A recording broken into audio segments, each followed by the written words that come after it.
여러분 안녕하십니까, 진성호입니다. 드디어 국민의힘의 경선버스가 출발했습니다. 자, 어제 굉장히 뜨거운 하루였습니다.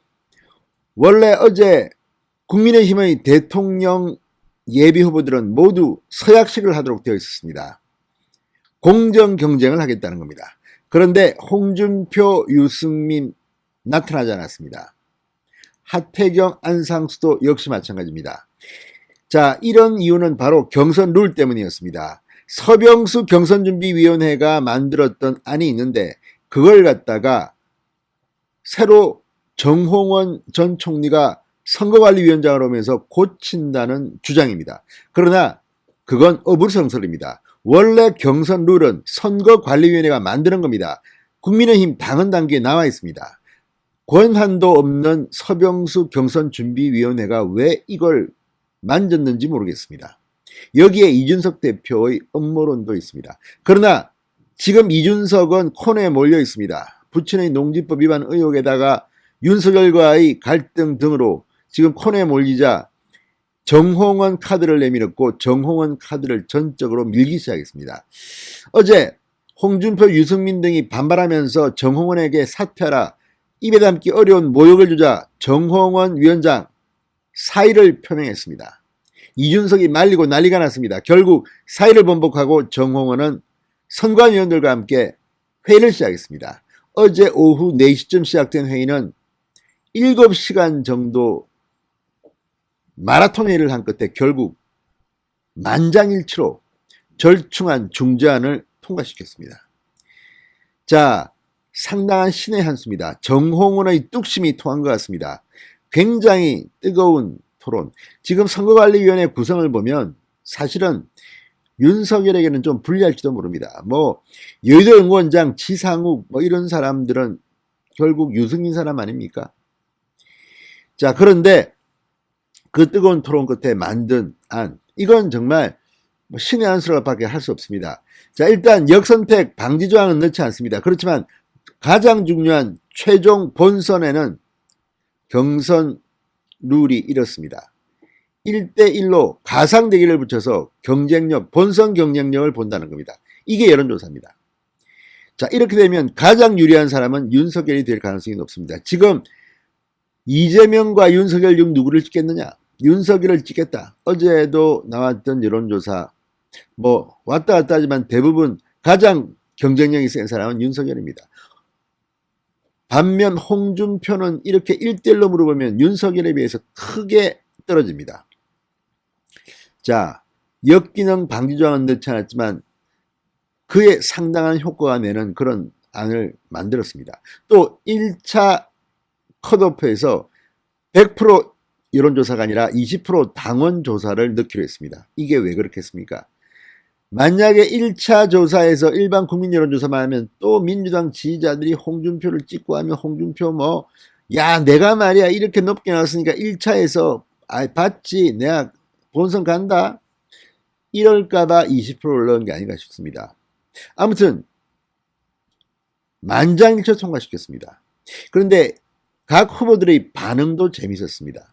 자, 어젯밤 11시, 10시 한 40분, 50분쯤 이게 결과가 나왔는데 윤석열, 유승민 바로 선관위 결정에 따르겠다고 했습니다.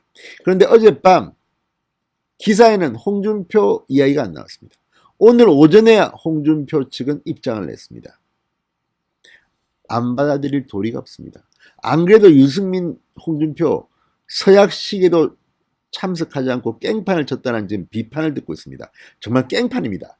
축제의 장이 되어야 할 공정 경선 서약식에 후보가, 선수가 나오지도 않고 심판 물러가라, 이런 게 어디 있습니까?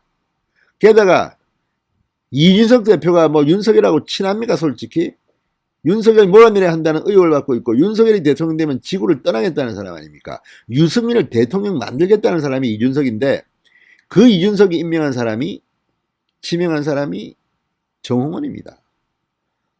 그런데 그걸 갖다가 역선택 방지 말만 나오니까, 원래 권한 있는 선거관리위원회가 심의하는데도 그걸 가지고 경선준비위 서병수 위원장이 만든 것 글자 한자로 고치면 너는 윤석열 캠프로 가. 유승민의 주장입니다. 정말 유승민 전 의원이 이번에는 독하게 표독스럽습니다. 어떻게 이런 발언을 할 수 있을까? 아무튼 어제 4명만 빠지고 8명이 간담회를 했습니다. 재밌는 말들이 많이 나왔습니다. 장기표 선생, 박진우 의원, 나도 역선택 방지조항 넣는 거 반대하지만 니들 너무한다. 아우, 속 시원했습니다. 자, 그런 과정을 거쳐서 이런 절충안이 나오자 어떡하겠습니까? 자, 후보들은 100% 백기투항했습니다. 반발하는 사람은 한 명도 없었습니다. 그렇지만 홍준표 오늘 오전에 입장을 내면서 또 나중에 또 깽판 칠 수 있다는 가능성을 시사하게 됐습니다. 그렇지만 결국 백기투항했습니다. 자, 역선택 방지 조항 도입을 주장하던 윤석열 전 총장 역시 당 선관위 회의 결과가 나오자 여기에 역선택 방지 조항 넣지는 않았지만 선관위 결정을 존중하다는 페이스북 글을 올렸습니다. 원희룡 전 제주지사, 선관위의 결정에 경의를 표한다. 당이 분열될 절체절명의 위기에 어려운 결정을 내렸다.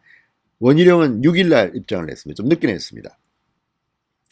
자, 어제 공정선거사역시에 불참한 하태경, 안상수 선관위 결정을 수용하겠다고 했습니다. 다만 하태경 의원은 본경선 여론조사에서 본선 경쟁력을 측정하는 것에 대해 당내 경선에서 한 번도 실시한 적 없는 경쟁력 조사를 전격 도입하는 것이 과연 적절한지 의문인 것은 사실이다. 그렇지만 수긍했습니다. 백기투항한 겁니다. 자, 유승민 전 의원, 가장 강하게 반발했던 유승민, 어젯밤 선관위 결정을 따르겠다는 취지, 본인은 오늘 당 선관위의 결정을 수용하겠다는 글을 페이스북에 올렸습니다. 자, 그런데 홍준표 캠프는 오늘 오전에 입장문을 냈습니다. 책임당원 조사 20%를 반영하기로 한 건 아무래도 특정 후보 측에 유리한 구도를 만들어줄 수 있다 아쉬움을 드러냈습니다. 60대 이상 및 TK 지지율이 관건인데 정권교체 열망이 크다 보니 1위 후보에 이끌리는 경향이 있다. 1차 컷오프에서부터 당원 지지율이 상대적으로 높은 후보 측에 유리한 구도를 조성해 주는 게 아니냐. 본선 경쟁력을 묻는 조항을 둘러싸고도 어제와 같은 내분이 날 것이 분명하다 보니 여전히 불씨를 안고 있다. 그러나 선관위원 전원이 경론 끝에 합의한 것이니 존중한다는 것. 자, 홍준표는 수긍은 해도 백기투항을 해도 결국 이렇게 비비 꼬면서 합니다. 이걸 보면 홍준표 의원의 성격을 짐작할 수 있습니다. 뭐 좀 멋지게 국민의힘이 할 수는 없을까요? 이렇게 뭐 매일 항의하고 깽판 치고 막 책상 뒤엎고 해야 됩니까? 아무튼 이런 모습은 참 국민들 앞에 안 좋습니다. 지금 민주당이 조롱하고 있습니다. 이 경선 룰도 제대로 못 정하는 야당이라고.